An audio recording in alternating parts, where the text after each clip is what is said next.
Pues a esta hora nos acompaña precisamente Ricardo Soberón, él es consultor precisamente de la Coordinadora Nacional de Derechos Humanos que elaboró este informe y además es abogado y experto en economías extractivas ilícitas. Gracias por estar con nosotros. Nicolai, muy buenas tardes a todos tus telescuchas y gracias por la entrevista. El tema de la inseguridad fue una de las principales preocupaciones que terminó sacando a Dina Boluarte. Curioso, te voy a referir dos frases que dicen mucho de la impericia de la administración Boluarte. Cuando se le mencionó que iba a ser sobre la extorsión, el aumento de la extorsión en Lima, dijo, mejor no contesten el teléfono a los transportistas. Y luego tenemos a su comandante general de la Policía Nacional, el general Arriola, cuando se le pregunta por la adquisición de 17 automóviles de alta gama para los altos mandos policiales. Y bueno, la gente se quejaba, él decía, ¿qué quieren? Que vayamos en bicicleta. Estos dos hechos dan cuenta de que efectivamente el gobierno de Dina Boluarte ha sido el más inexperto, el más incapaz en tratar de entender los problemas de seguridad ciudadana. Y aparte del conjunto de problemas que puedan haber con ella, con el Congreso que las apoyaba, el hecho es que fue las heridas hechas a un grupo musical el día miércoles 9 de octubre los que han ocasionado su vacancia definitiva. Pero como refiere el informe Nicolai de la Coordinadora Nacional de Derechos Humanos sobre Seguridad y Derechos Humanos, el problema es mucho más complejo que la salida de la presidenta Boluarte. El problema de la inseguridad en el Perú, como en otras partes de la región andina, es muy serio, es estructural y requiere salidas de mediano, corto y largo plazo. Pero, a ver, ¿la inseguridad se convirtió en la excusa perfecta para terminar sacando a Dina Boluarte o efectivamente fue lo que hizo estallar esa olla a presión en la que estaba Perú con 3 semanas de protestas continuas de la generación Z con la inseguridad como uno de los motivos? A ver, Nicolai, si uno analiza objetivamente los indicadores de la seguridad en el Perú y los compara con América Latina, encontramos que hay pues tres grupos de países. En el estadio superior se encuentran México, países de América Central. En un segundo estadio podemos encontrar a Venezuela, Colombia, Ecuador. Y Perú se ubica en un tercer estadio, ya objetivamente, pero la complejidad del caso peruano es, por un lado, la existencia de dos tipos de criminalidades que convergen. Por un lado, los delitos patrimoniales, la extorsión, el sicariato, los asaltos, etcétera, en Lima y las principales ciudades, pero por el otro lado, los impactos del crecimiento de la minería ilegal y del narcotráfico en todo el campo rural, en el espacio rural del territorio peruano. Esa convergencia de criminalidades es la que ha ocasionado la situación que está atravesando el país y que un gobierno de la naturaleza de la de Dina Boluarte, que empieza con una responsabilidad penal por la muerte de 50 personas y que termina con su incapacidad para poder evitar un atentado a un grupo musical de cumbia en una instalación militar de Lima, pues ya eso era inevitable. Eso no quita que, como tú bien dices, hay una otra serie de factores. Dina Boluarte tenía 98% de desaprobación, un Congreso de la República con similar porcentaje de desaprobación. El pueblo peruano ya se había pronunciado, habían paralizaciones del sector de transportistas, la denominada generación Z, jóvenes de 20 a 29 años que hoy en día ya están saliendo a la calle. Y la verdad es que teníamos y tenemos aún, ojo, una estructura mafiosa, un pacto mafioso por tres fuerzas políticas que han dominado el Congreso y lo siguen dominando. Tanto es así que el presidente electo, el señor Gerí, es un personaje oscuro, vinculado por lo que más se le conoce por estar comprometido con actos de violación y con actos con delitos contra la libertad sexual. Ese es el personaje que hoy en día ocupa la primera magistratura. Y todavía no podemos decir, Nicolai, que la crisis política ocasionada en el Perú ha terminado. Está en desarrollo. Claro. Es en ese contexto que tenemos que entender la problemática de la seguridad o la inseguridad. Y es que no olvidamos cómo ha continuado esa crisis política, ¿no? Desde la destitución del presidente Pedro Castillo ese 7 de diciembre, cuando finalmente tuvo que asumir la que fue en ese momento su vicepresidente Dina Boluarte. Justamente sobre ese componente político habló el presidente de Colombia, Gustavo Petro, en un mensaje en redes sociales en el que sugería que a Boluarte le terminaron pagando con la misma moneda, que a Boluarte de alguna manera le pagaron traición con traición. Recordemos lo que escribió Petro en redes sociales. La traición se la pagaron con traición. Queda un presidente elegido popularmente preso y sin ser condenado. Es la ruptura de la Convención Americana de Derechos Humanos que se debe discutir de nuevo en todas las Américas. Ahora que usted hacía alusión a quien ahora lleva la banda presidencial, el presidente interino José Gerí, ¿usted está de acuerdo con el presidente Petro? Yo estoy totalmente de acuerdo con lo que ha manifestado el presidente Petro. Fui testigo privilegiado como presidente ejecutivo de vida en diciembre 6 del año 2022, conversando con la embajadora norteamericana Lisa Kina, quien me dijo: señor Soberón, en los próximos días usted tendrá noticias mías. Eso fue el martes 6 de diciembre y el miércoles 7 se le hizo hacer este discurso al presidente Castillo, que luego fue procesado y procesado por el golpe de Estado, intento de golpe de Estado, cuando no incurre en ninguno de los elementos propios de un golpe de Estado. Y la señora Boluarte encontró su día de gloria y la aprovechó, desconociendo que no era sino una víctima de una confabulación mayor por parte de el fujimorismo de Keiko Fujimori, por parte de Renovación Popular, el partido del actual alcalde de Lima y futuro candidato presidencial Rafael López Aliaga, por parte de la cúpula militar que está en manos de varios exmilitares que hoy en día son parlamentarios. Ese pacto mafioso que ha dado más de 15 leyes pro crimen en los últimos 2 años. Es el que ha puesto al señor Gerí en el mando de la primera magistratura del país, en momentos en que estamos a 6 meses de las elecciones presidenciales en el Perú, motivo por el cual apoyar a Dina era apestoso en términos electorales y por lo tanto todos convergieron en vacarla. A propósito de la reacción de Dina Boluarte, quiero que recordemos lo que decía la ahora exmandataria luego de haber sido destituida. Escuchemos lo que dijo. Causal invocada para llevar adelante esta vacancia presidencial no configura la incapacidad moral que prevé nuestra Constitución, lo que dejo constancia ante la historia. Seguramente la delincuencia en estos días va a menguarse un poquito,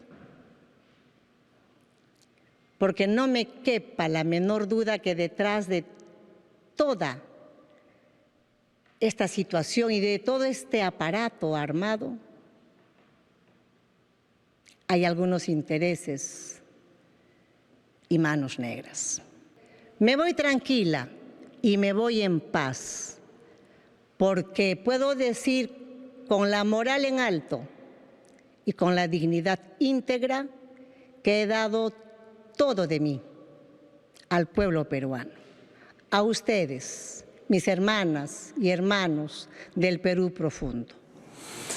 Bueno, es verdad que, como dicen algunos analistas, se ha manoseado el término de vacancia por incapacidad moral permanente, porque no está del todo claro qué es incapacidad moral permanente, porque también se utiliza y se ha utilizado con fines políticos independientemente de lo que se pueda o no considerar moral.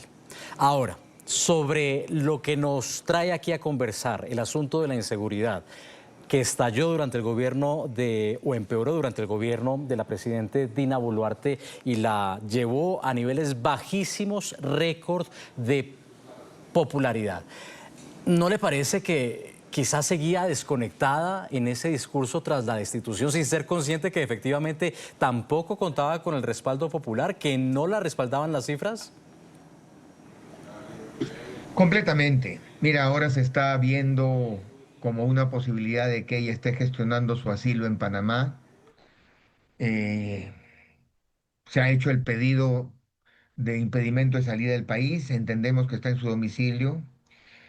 La verdad que estamos en un momento cúspide en el país, donde aunque no se perciba aún una movilización social eh, reactiva, aún no, es muy temprano, esto ha sucedido a las 2 de la mañana del día jueves, eh, lo cierto es que el panorama de la inseguridad va a seguir.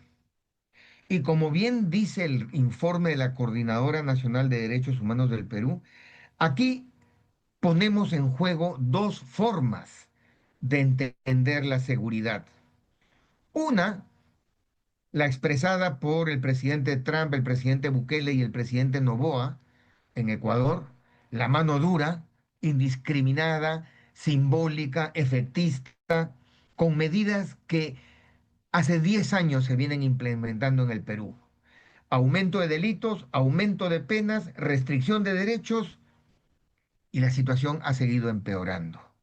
El informe es muy claro en apuntar que no hay país en el mundo que mediante la mano dura haya logrado efectos sostenibles para combatir la delincuencia. Lo de Bukele no es sino una, un proceso de diálogo sostenido entre las fuerzas políticas del Salvador con las maras en El Salvador para lograr este tipo de treguas. No se han resuelto las causas y nosotros sostenemos desde la Coordinadora Nacional de Derechos Humanos que cualquiera que quiera ocupar el poder en el Perú tiene que entender que hay medidas a 1 año, medidas a 3 años y procesos de reforma como los del Ministerio Público, Policía Nacional y Poder Judicial que van a requerir los 5 años de gobierno para poder afrontar la situación de inseguridad que vive el Perú. Yo creo que si en algo aporta este informe sobre seguridad y derechos humanos y que de paso va a servir como insumo para la próxima audiencia temática de la Comisión Interamericana para ver el caso peruano a solicitud de la coordinadora, pues creemos que cae no en saco roto, sino en un escenario muy, muy estratégico para el país. Van a haber 30 candidatos a la presidencia peleando por captar algún punto del electorado nacional. Vamos a tener posibilidad de medir con ojo fino cuáles son las propuestas realistas, eficientes, efectivas para poder abordar esta problemática. Vea, me pone usted varios temas en el tintero. Le pido que por favor los evacuemos por partes. El primero, hacía alusión a los reportes, a los rumores, a las versiones que sugerían que Dina Boluarte podría estar contemplando pedir asilo político, usted decía en Panamá. Pues la expresidente en las últimas horas dijo, para claridad de nuestra audiencia, no tener supuestas intenciones de salir del país, negando las informaciones de prensa sobre posibles intenciones de un eventual pedido de asilo tras su destitución por el Congreso. Y quiero que revisemos lo que decía a periodistas a las afueras de su residencia. Desde ayer y desde esta mañana se han estado indicando a través de los medios de comunicación que estaba no habida o que había buscado un asilo. Nada de ello es cierto. Estoy en mi hogar. Anoche, como nos han de madrugada, bueno, a las 11, casi 12 de la noche, el Congreso notificó la vacancia y a mi casa llegué aproximadamente 3 de la mañana. Hoy en el día he estado descansando como corresponde y hoy estoy acá. Y no está ni siquiera en el más mínimo pensamiento ni mi sentimiento patriótico dejar el país. Bueno, eso por un lado, la respuesta de Dina Boluarte frente a estos rumores. Por el otro, el tema que usted hablaba sobre las próximas elecciones, que van a ser dentro de 6 meses. Uno esperaría desde el exterior que el electorado, al que le cabe una gran responsabilidad, haya aprendido la lección, ¿no? Porque desde afuera se vio como una gran sorpresa cómo salió el nombre de Pedro Castillo entre una amplia baraja de candidatos, lo que parece que permitió que precisamente un candidato del perfil de Pedro Castillo resultara electo como presidente, porque los votos se habían fragmentado y en esas condiciones cualquiera prácticamente podía resultar ganador, aún sin mayor representatividad. Usted hablaba también de otro aspecto, de Bukele, y uno se pregunta si surgirá nuevamente una figura que llame a la buquelización del Perú, ya que se ha tratado de importar ese modelo en varios países de América Latina que enfrentan olas de inseguridad, y uno de esos ha sido Rafael López Aliaga, el alcalde de Lima, quien a propósito ha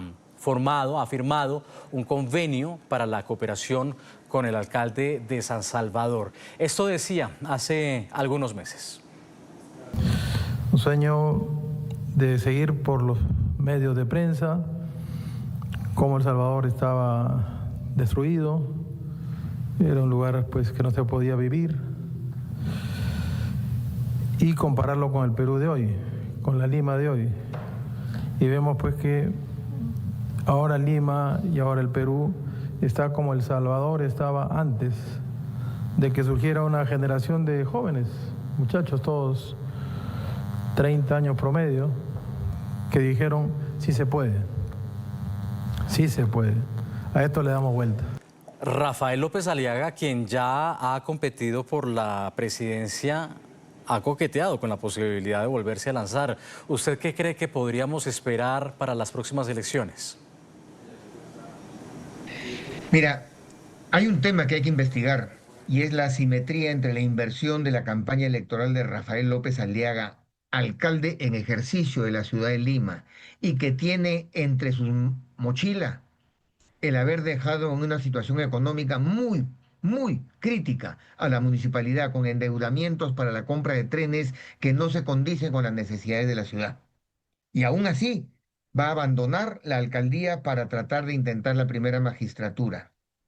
Rafael López Aliaga no es sino una representación de la derecha más conservadora que hay en América Latina, y seguramente ha firmado este tipo de convenios y quisiera instalar un CECOT, un centro penitenciario contra el terrorismo similar al de Salvador en Lima. Pero la verdad, yo creo que parte de la población del Perú entiende que en el tablero de ajedrez de la política peruana, Rafael López Aliaga no es ningún tonto. Es un protagonista, es un actor principal en el pacto mafioso que durante 6 oportunidades impidió que Dina Boluarte fuera vacada, que durante 15 oportunidades ha votado a leyes que han favorecido la minería ilegal, la extorsión, que han debilitado el Ministerio Público, la Policía Nacional, que impiden la persecución del ingreso de capitales sucios en la política. O sea, la gente yo creo que ha despertado. Bueno, era Ricardo Soberón, consultor de la Coordinadora Nacional de Derechos Humanos. Ricardo, gracias por haber estado aquí, presentándonos además el informe sobre la inseguridad en el Perú, una de las razones por las que terminó siendo vacada la ahora expresidente Dina Boluarte. Gracias. Agradezco mucho la atención. Un saludo a ti, Nicolai, y a toda tu audiencia.